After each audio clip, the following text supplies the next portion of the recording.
Bom dia, boa tarde, boa noite, o horário que você estiver aí. Nós vamos falar hoje de um pouquinho de história, tá? Mais especificamente sobre o renascentismo. É um tema interessante, espero que você goste aí do processo sintético que eu vou fazer aqui usando 2 livros, tá? Eu deixei a descrição, o nome, as fontes desses 2 livros aí abaixo. Então vamos lá. Tema constante nos currículos da história, o renascentismo é um daqueles assuntos que, por muito conhecido, muitas vezes é mal compreendido. Isso é um mal que existe na nossa época de ter muitas informações pulando de um lado para o outro e muitas vezes a gente não tem a informação mais pontual, né, e aquela complexidade histórica necessária para estudar esse tipo de disciplina.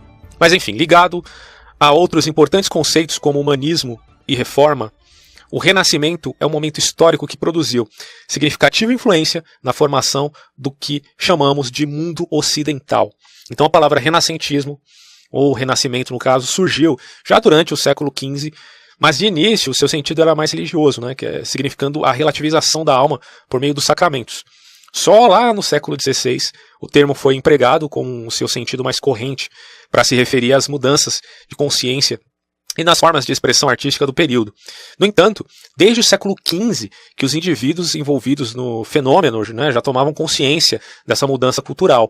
Então o renascimento, dessa forma, ele significa o momento histórico que se inicia e tem seu apogeu nas cidades italianas do século XV, tá?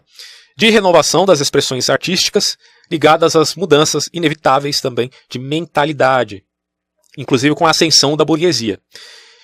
Ele está em conexão com o humanismo, e eu vou falar de humanismo daqui a pouco, com base no outro livro que eu estou usando como fonte, ou seja, com a retomada dos estudos sobre a antiguidade clássica, apesar de hoje a maioria dos autores não considerar mais o humanismo a filosofia acadêmica do Renascimento, tá? Ocorreu essa mudança de interpretação.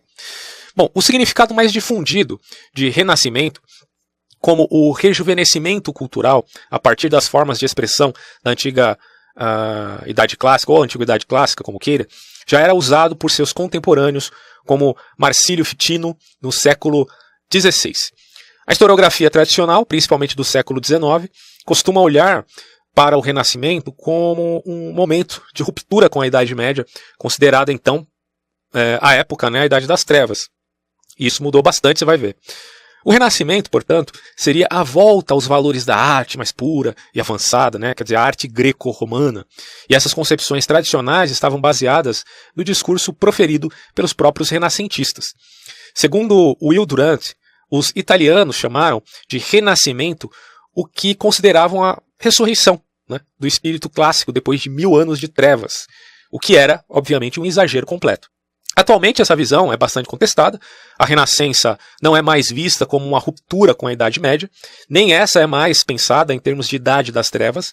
Na verdade, os principais estudiosos do período, como Jacob Burckhardt, e também um outro autor, se não me engano, francês, que é o Jean Delimou, pelo nome só pode ser francês, consideraram que o movimento de reavivamento do pensamento e da arte, que deu origem ao Renascimento, começou com a revitalização da vida urbana europeia já no século XII. O contexto histórico do Renascimento está associado, veja, à crise do feudalismo e ao surgimento do capitalismo na Europa Ocidental no século XIV. Essa crise histórica se manifestou tanto nos campos econômicos, políticos e sociais, quanto nos intelectuais e culturais. O Renascimento, o humanismo e a reforma foram expressões dessa crise, da necessidade que os grupos sociais, então em ascensão, tinham para explicar seu papel no universo sem recorrer às explicações católicas e feudais, representantes de uma ordem que contestavam. Então o Renascimento foi a expressão das novas concepções de mundo que começavam a aparecer entre os ascendentes burgueses urbanos, razão pela qual a Itália, rica, comercial e urbanizada, foi o ponto de partida e o ápice desses movimentos. Para a mudança mental e artística era necessário dinheiro, tá? Pois os grandes artistas da Renascença trabalhavam principalmente sob encomenda. Na Itália, o secularismo da classe média começava a contestar as extravagâncias de um clero muito mundano, e influenciou as transformações mentais aliada à capitalização de banqueiros, comerciantes, burgueses e da própria igreja, enriquecidos, né, com o próspero comércio com o Oriente. De acordo com o historiador Durant, o norte da Itália foi o berço do movimento devido a uma série de características próprias.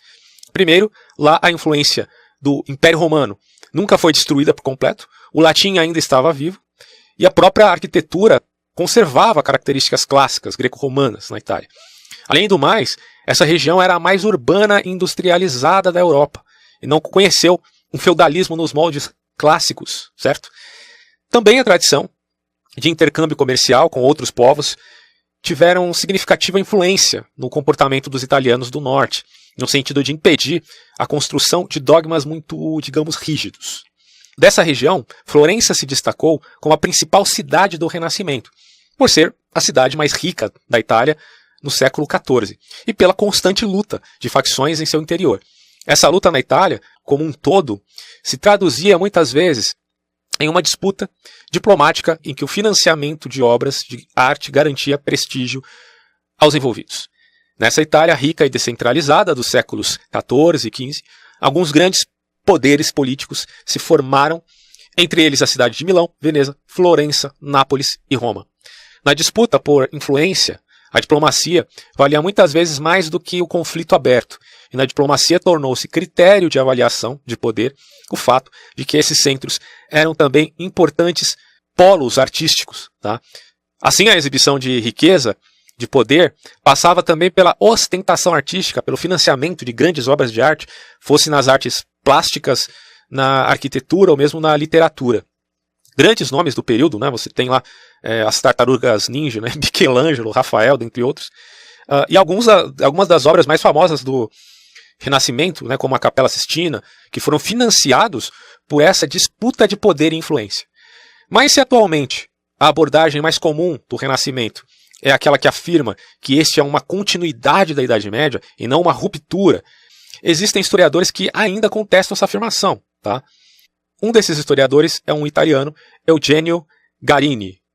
Para quem aqueles que defendem a continuidade entre as mudanças culturais da Idade Moderna e a Idade Média estão, digamos, escamoteando as grandes contribuições do século XV e XVI.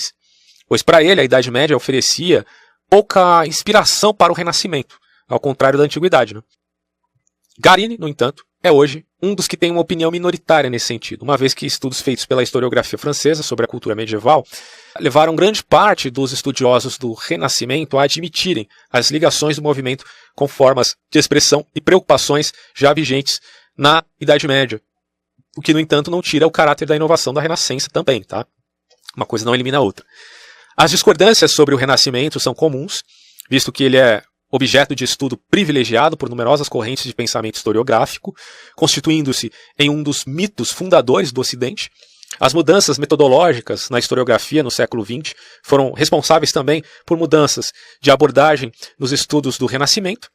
E hoje uma das obras-chave para a compreensão do período é o Renascimento Italiano, de Peter Burke, que observa o movimento de uma ótica, ao mesmo tempo social e cultural, tentando mediar as conclusões de outros grandes pensadores do Renascimento, como aquele já citado aqui, Jacob Burckhardt. Coerente com as preocupações da história social, Burke defende que o Renascimento não pode ser entendido se observarmos apenas as obras e seus autores do ponto de vista individual, pois os interesses do artista eram definidos por sua cultura, pelo momento em que viviam. Ele afirma ainda que apesar dos renascentistas afirmarem estar rompendo com o passado medieval e recuperando o passado clássico, na verdade, sua obra é uma mistura dos dois passados, fazendo assim uma mediação, veja, entre as teses de ruptura da continuidade com a Idade Média. Então as abordagens sobre o Renascimento são múltiplas e oferecem muitos pontos interessantes para reflexão, não só sobre o período, mas também sobre a formação do Ocidente e sobre a própria produção da história. Colocado em ordem cronológica na Idade Moderna, esse movimento é considerado um dos momentos fundadores da própria modernidade também. Mas as concepções que o mostram como continuidade da Idade Média desconstroem parte dessa visão rígida, né, que se tinha aí do Renascimento associado à modernidade. E mesmo da própria modernidade como fruto também desse período. Já que existia uma influência da medieval na própria Renascença. Apesar de ser difícil fugir ao eurocentrismo da história ocidental, abordando, né, temas como o Renascimento, por mais que almejemos uma história cada vez menos centrada na evolução europeia, Não podemos fugir, aí que está dizendo o autor, tá? Estou lendo aqui o que está referido pelos autores. Não podemos fugir ao fato de que a América foi criada a partir deste mundo moderno, inventado a partir dele, assim como que o próprio pensamento renascentista teve grande relação com essa invenção. Isso não quer dizer, todavia, que os professores devem se contentar, aí está falando já para a classe acadêmica, não devem se contentar com o que diz o livro didático.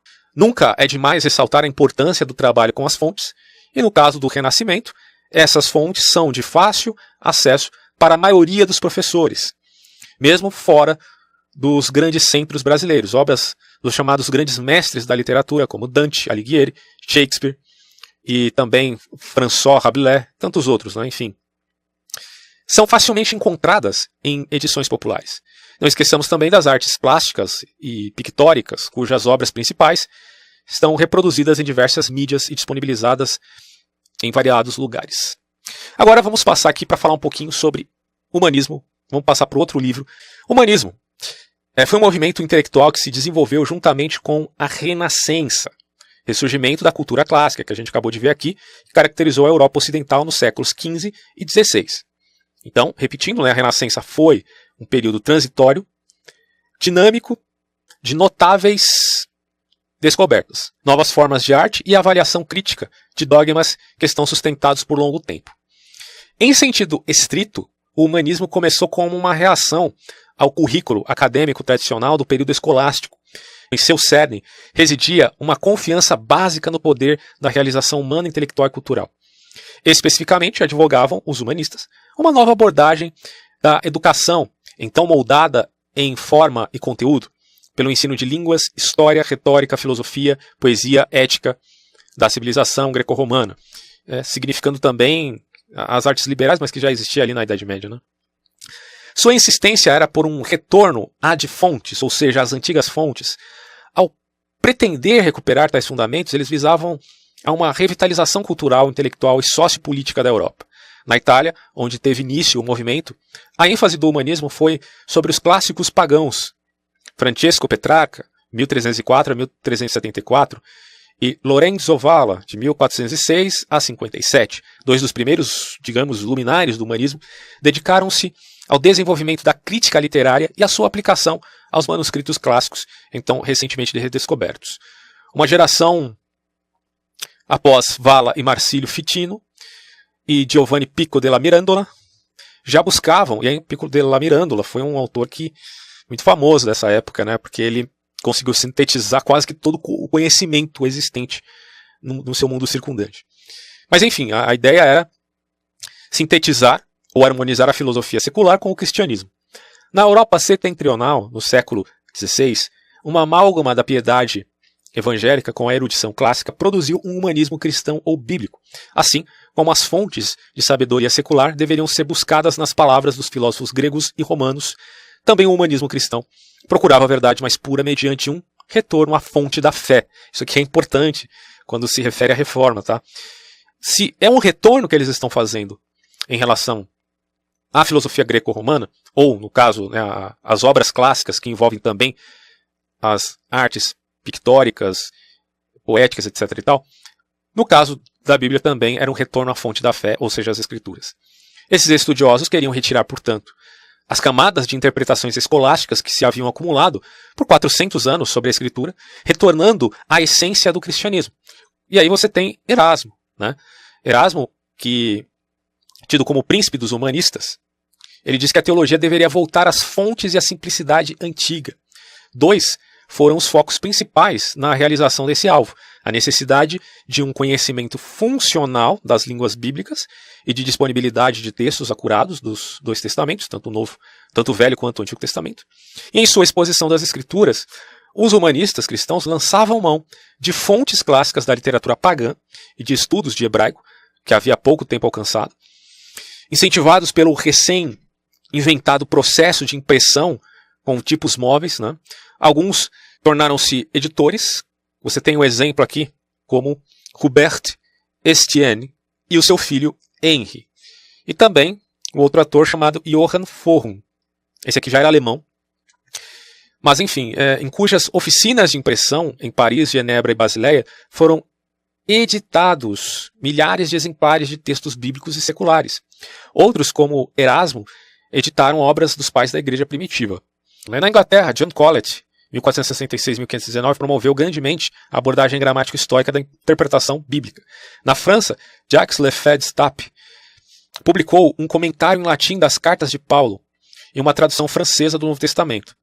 Johannes Reuchlin, de 1455 a 1522, um humanista alemão, por sua vez, foi pioneiro de estudos cristãos em idioma judaico, com sua obra Rudimentos do Hebraico. Interessante, né? Mais recentemente, o termo humanista passou a ser aplicado livremente a qualquer sistema de pensamento ou filosofia centrado na realização humana, algumas vezes com a exclusão de qualquer referência divina. Historicamente, no entanto, uma conexão definida se deu entre humanismo e reforma protestante, certo? Não poucos reformadores importantes, inclusive Calvino, Melanchthon, Zwingli, entre outros, tiveram preparo e inclinações humanistas dentro do significado do termo humanismo à época, certo? Bom, é isso. Finalizo por aqui e pretendo fazer outros vídeos de história falando um pouquinho de iluminismo, romantismo, porque eu acho que é importante para dar embasamento maior, né, aos conceitos filosóficos que eu tenho passado neste canal. Até mais.